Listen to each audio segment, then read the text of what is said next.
Senadoras y senadores que han participado en esta segunda ronda de preguntas. Y reconociendo que algunos de los temas específicos, no los mayores, los importantes, merece un comentario de la primera ronda debido a que fueron algunas de las preguntas que quedaron sin contestación. Hablábamos de los dos Méxicos y hablábamos de la importancia que la política pública logre jalar a ese México que tiene que llegar a los mismos niveles de desarrollo. El país, sin duda, lo tiene que resolver. Parecería ser que esta dicotomía es una dicotomía que pudiera mantenerse. No se puede mantener.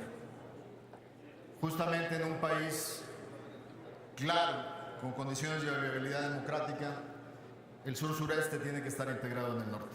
Las zonas económicas especiales fueron diseñadas justamente con esa visión. Cómo poder generar riqueza en regiones donde el desarrollo no ha podido impactar la transformación del capital humano y la viabilidad. Ha habido múltiples intentos en el mundo. Los que tienen éxito están fundamentados en 4 vertientes: conectividad, infraestructura, disponibilidad de espacio y sobre todo, capital humano y una población que pueda generar.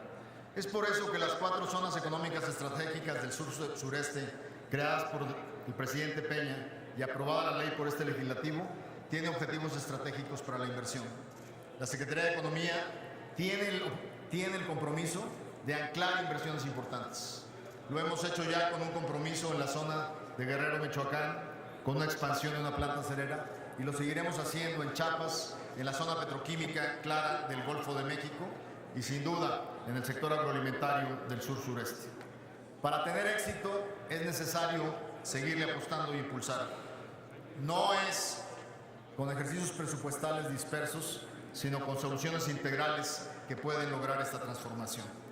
Estoy seguro que en más de una ocasión vendrán planteamientos para extenderlas. El éxito de estas zonas es considerarlas privilegiadas. Extenderlas de manera en números implicaría la irresponsabilidad de canibalizar los sectores productivos.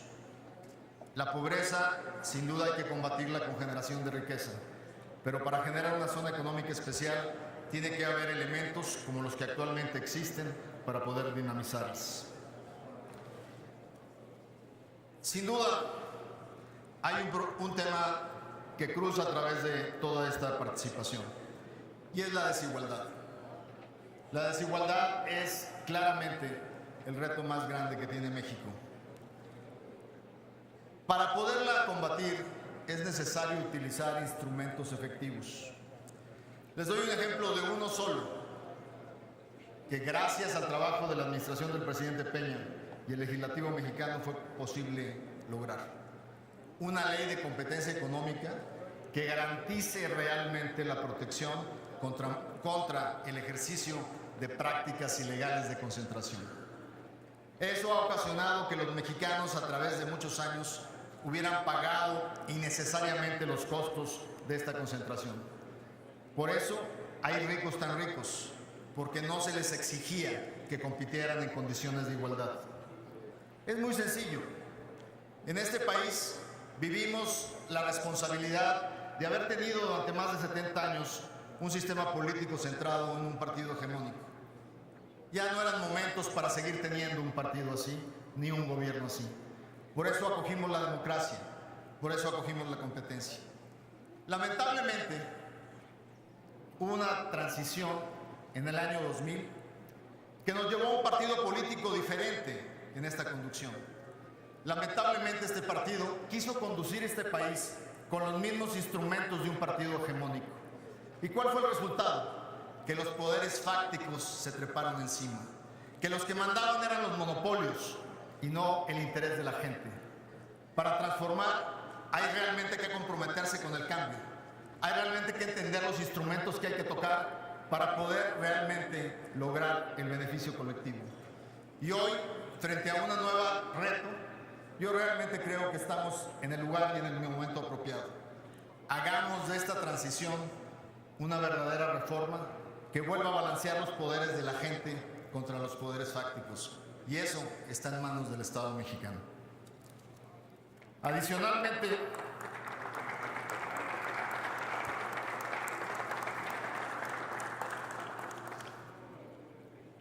hubo una serie de comentarios que quiero poder claramente resolver en materia del acuerdo, y me voy a concentrar en la mayor parte de ellos. Yo diría que de las casi 10 observaciones que se hicieron, empezaría a tratarlas directamente. La primera de ellas, ¿cuándo se firma? La firma del acuerdo, sin duda, desde el punto de vista legal, puede ser hecha o por los ejecutivos o por quien ellos designen como sus representantes. Y esta ocurrirá, sin duda, el último día del mes de noviembre. Pero esto no significa que tiene que ser en un espacio único, pudiera serlo, pero no tengan ustedes la menor duda que este tratado se firmará antes de que termine la administración del presidente Enrique Peña Nieto. En segundo lugar, el estatus del acuerdo. ¿Es tratado o es acuerdo? La diferencia real en Estados Unidos es que cuando se vota un tratado se requiere mayoría calificada del Congreso. Cuando se vota un acuerdo requiere mayoría simple. Pero las responsabilidades mismas del acuerdo son exactamente iguales. No hay diferencia desde el punto de vista de compromisos y no hay diferencia de las restricciones legislativas. En este contexto, atenderé la solicitud, que es parte del compromiso, de poder compartir con este Senado de la República la evaluación de impactos del nuevo acuerdo. Es parte de la responsabilidad que generalmente, y en todos los acuerdos comerciales hemos cumplido. Tratar de tener una visión de impacto como lo hicimos en el CPTPP. Los $16 la hora es bien importante aclararlo para evitar diferentes interpretaciones. Primero, del 75% de composición norteamericana de un automóvil, el 60% se puede producir en México actualmente. El 40% tendrá que ser realizado en una zona de salarios por encima de $16 la hora. Quiere decir que entre Canadá y Estados Unidos en este momento podrían localizar esa producción. ¿Qué es lo que implica? Que este 40 del 75, sus componentes cumplan la condición. Es una manera indirecta de decir que hoy México puede producir 60% del componente norteamericano de un automóvil y que Canadá y Estados Unidos pueden producir el 40%. En ese sentido, créanme, la industria de autopartes, que ustedes pueden dialogar con ellos, y la industria automotriz están claramente en excelente posición de tomar ventaja de esta negociación. Pero adicionalmente, 70% de los automóviles que producimos en este país, debido a su modelo de negocio, cumplirán exactamente el día 1 de enero del 2020 con el requisito previsto en esta nueva regla automotriz. El 30% restante, al cual le tomará un tiempo adicional, el peor escenario, aun y cuando Estados Unidos lleve los aranceles al 30%, será pagar el 2.5% mientras cumplen la regla de origen. El 2.5% lo corrige el mercado cambiario en un solo día. En un solo día hay correcciones cambiarias que representan el 2.5%. Así es que esto no será elemento para poder distorsionar la ventaja competitiva de México en el sector automotriz. Solución de controversias. Los paneles de solución de controversias que se incluyen en el acuerdo que será presentado a ustedes están en 3 apartados. El primero, controversias inversionista-Estado, capítulo 11. La amenaza sería que con el fin de hacernos menos atractivos, Estados Unidos lo quería eliminar. Después ofreció una opción de estar o no estar, donde ellos decían, nosotros no vamos a estar, pero si México quiere optar por estar, es tema de México. Los negociadores contestaron, de ninguna manera, la ley de tratados internacionales nos impide aceptar acuerdos de inversión que no sean recíprocos. ¿Cuál fue la estrategia de negociación? Pues que no se quede el 11, que desaparezca. ¿Por qué no gastamos capital negociador en el 11? Porque los más interesados de proteger a sus inversionistas están en Washington. Y así fue como llegamos a la solución de proteger el porcentaje más alto de inversiones con un capítulo 11 funcionando. El capítulo 19, controversias comerciales. ¿Qué es lo que nos dice el 19? Si cada país aplicando sus leyes contra competencia desleal llega a una solución, los otros países se reservan el derecho, a través de un panel, de analizar que no hayan hecho trampa en el proceso. Y aparentemente la preocupación es que tengamos paneles de solución de controversias porque en el pasado no han sido efectivos. Ahí sí, con todo respeto, exactamente en un panel del capítulo 20 de Estado-Estado, ganamos el tema del transporte en el 2007. Después de casi 13 años de incumplimiento estadounidense para la entrada de transportistas mexicanos, se ganó precisamente porque obtuvimos el derecho de poner sanciones comerciales contra los Estados Unidos y fueron dirigidas a sectores estratégicos. Gracias al capítulo, en este caso 20, Estado-Estado, pudimos ganar este posicionamiento. En el caso específico de la medida de revisión seccional que tiene extensión a 16 años. Esto no quiere decir que en el sexto año forzosamente tiene que llegar el acuerdo, inicia la revisión. Se puede hacer el esfuerzo en el séptimo, en el octavo, en el noveno, en el décimo, pero finalmente en el momento que se llegue a ratificar nuestra voluntad, se extiende por 16. En dado caso que esto no ocurra y lleguemos a un proceso de culminación, lo que pasaría concretamente,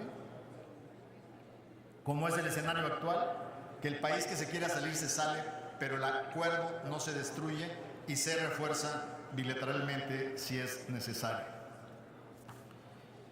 En el caso concreto del uso excesivo de la cláusula 3210 sobre el no hacer acuerdos con economías que no son de mercado, solo para precisar, el caso de Venezuela no sería el caso, porque Venezuela, claramente México tiene un preacuerdo existente a través de la LADI y no sería incluido en estos objetivos. Y en el caso de Irán, con toda su controversia, tampoco está considerado como economía que no sea de mercado. Continuando dentro de estas dudas, me gustaría tocar el capítulo ambiental que fue ampliamente tocado por las senadoras y los senadores. En el capítulo ambiental establecemos nuestra obligación a cumplir no solo nuestros compromisos establecidos en nuestras leyes ambientales, incluyendo nuestros compromisos en materia de energías alternativas para reducir emisiones, pero al mismo tiempo señalamos nuestra adherencia a compromisos internacionales. El hecho que no haya una referencia explícita a calentamiento global no cambia exactamente la política mexicana en persecución de esos objetivos. El capítulo ambiental termina siendo fortalecido porque ahora será sujeto dentro del acuerdo a la solución de controversias, no como en el NAFTA original, que era un acuerdo paralelo que simplemente abogaba principios, pero no era claramente ejecutable.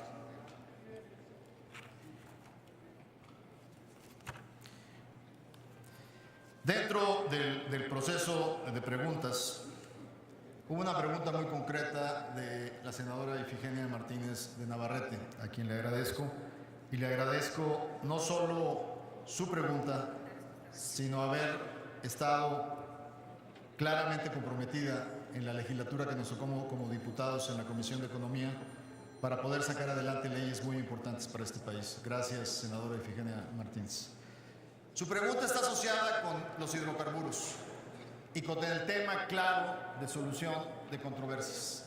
El gran logro del proceso fue que el equipo negociador mexicano, fortalecido con el nuevo gobierno, logró marcar una diferencia con respecto a acuerdos internacionales previos. El rompimiento de contratos como un elemento adicional fue retirado de los capítulos de inversión, y ahí claramente fortalece al Estado mexicano y a su autonomía en la conducción. Esa es claramente la respuesta, además de haber contribuido a dejar en una simplificación el capítulo de energía, refiriendo a la soberanía de México sobre sus hidrocarburos. Una vez más, el tema de biotecnología, con toda razón, preocupa a las senadoras y los senadores. Déjenme decirles que es necesario recordar que en el modelo multilateral en la OMC existe el compromiso de patentes por 20 años en el mundo fármaco y en el mundo biotecnológico. Cuando hablamos del reconocimiento de una patente de 20 años, no quiere decir que las empresas explotan comercialmente los 20 años. Entre lo que viene el registro de propiedad en el INPI, el proceso de investigación, generalmente se consumen entre 13 y 16 años sin salir a comercialización. La defensa efectiva de la innovación para poder buscar beneficio ocurre con la protección de datos, que en el caso de farmacoquímicos es 5 años y en el caso de biotecnológicos es hoy en México 8. Pero no quiere decir que entran sumadas al final de los procesos. Pueden ser traslapadas en los procesos. Entonces no es preciso hacer una referencia de 30 años de comercialización y derechos exclusivos. Generalmente son muchísimo más cortos los periodos de explotación. Siempre en el tema fármaco está uno en el centro del famoso lema: no quiere uno ser tan cercano, no quiere tener la veladora tan cercana al santo porque lo quema, ni tan lejos porque no lo alumbra. La falta de protección a la innovación deja desabastecidos a los mercados para la solución de los problemas de salud. El exceso retrasa la generación de genéricos para las necesidades de la política de salud pública. En esta solución, claramente estamos apostando a la nueva medicina y estamos simplemente agregando 2 años a los que hoy existen en el modelo fármaco mexicano, considerando que hoy más del 90% es farmacoquímico, donde se estableció claramente el modelo de México sobre los modelos en América del Norte, con un sistema sumamente eficiente y probado en México en estos últimos años.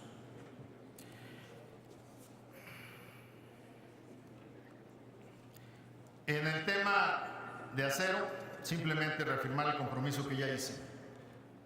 En los próximos 50 días que quedan, mi compromiso es no dejar mi responsabilidad sin dejarlo resuelto.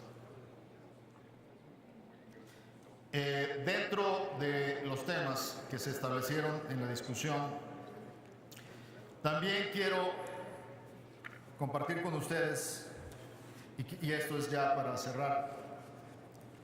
Generalmente no es mi estilo de contrastar, de confrontar, de comparar resultados o comparar sexenios. Todos debemos de asumir nuestra responsabilidad como funcionarios públicos y las responsabilidades que han sido delegadas en nosotros por nuestros líderes, en mi caso el presidente de la República. Pero cuando uno no ha sido gobierno, tiene el beneficio de la duda. Pero cuando ya lo fue, es muy difícil tener el beneficio de la duda. Aquí se tocaron muchos temas relacionados con mi sector. Por ejemplo, se nos comparaba en materia de competitividad. Quiero recordarles que en el 2010, que no fue el sexenio del presidente Enrique Peña Nieto, caímos al peor lugar de competitividad en la historia de México, al lugar 66. Nosotros lo estamos entregando y estamos esperando las cifras de esta semana, pero al menos en el último disponible, en el lugar 51.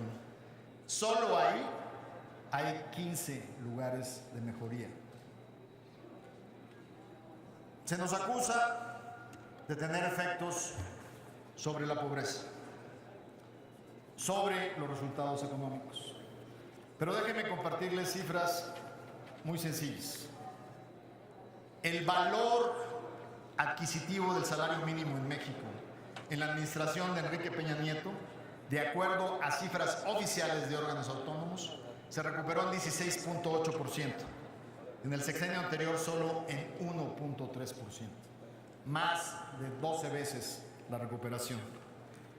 Les comparto, crear una empresa en el 2010 llevaba más de 12 días. Hoy lleva 4 días. Si lo vemos en términos de inflación, pues tampoco podemos decir nada distinto. La inflación acumulada hasta el momento de este sexenio es 4%. La acumulada en el sexenio anterior fue 4.35%. Y la del presidente Fox fue 4.8%, superior. Y tenemos prácticamente, en los últimos 5 sexenios que no habíamos experimentado, crecimiento positivo trimestre a trimestre en el contexto de la economía mexicana. Y si a crecimientos vamos con todos los retos que existieron, el crecimiento de este sexenio será del 2.4%, el del sexenio anterior fue 1.7%. No es mi estilo hacer esto, pero a veces es necesario debido al tono de las participaciones. Déjenme comentarles sobre proteger a los pobres y utilizar los instrumentos de competencia y de apertura de importaciones para poder generar esa competencia. El pollo en la administración del presidente Calderón subió 58%. En lo que va del sexenio solo ha subido 19.9% de acuerdo al INEGI. La tortilla en el sexenio anterior subió 66.2%, en este sexenio subió 17%. Y así no las podemos seguir. En el caso del huevo, en el sexenio anterior, claro, por la gripe aviar, dobló el precio. De acuerdo como lo recibimos el 1 de diciembre, lo estamos entregando exactamente en el nivel que lo recibimos, después de 6 años. En fin, aquí hay que medir, los pobres no comen gasolina, comen tortilla, pollo, leche, huevo.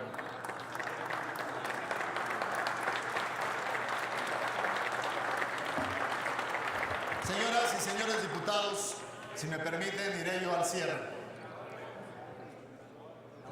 Perdón, me distrajeron, una disculpa. Señoras y señores senadores, cuando uno se le confiere una responsabilidad, claramente tiene que haber congruencia en lo que uno hace. En estos 6 años, el presidente Enrique Peña nos dio instrucciones claras al sector economía. Primero, avanzar en una diversificación de la plataforma del comercio exterior. Y lo hicimos a una velocidad importante. Modernizamos el acuerdo con Europa. Nos integramos a Asia-Pacífico. Nos integramos a América Latina y enfrentamos la responsabilidad más importante en negociaciones comerciales, dejar a este país certidumbre en un nuevo TLC que levantara la lápida de la desconfianza y la incertidumbre. En materia de política industrial, sin duda que empujamos hacia la creación de cadenas de valor que integraran a pequeñas y medianas empresas. Se me preguntaba la tasa de éxito. Mejoramos la tasa de éxito de los pequeños y medianos negocios en esta intervención. Logramos fortalecer en 12% la integración de la cadena de valor.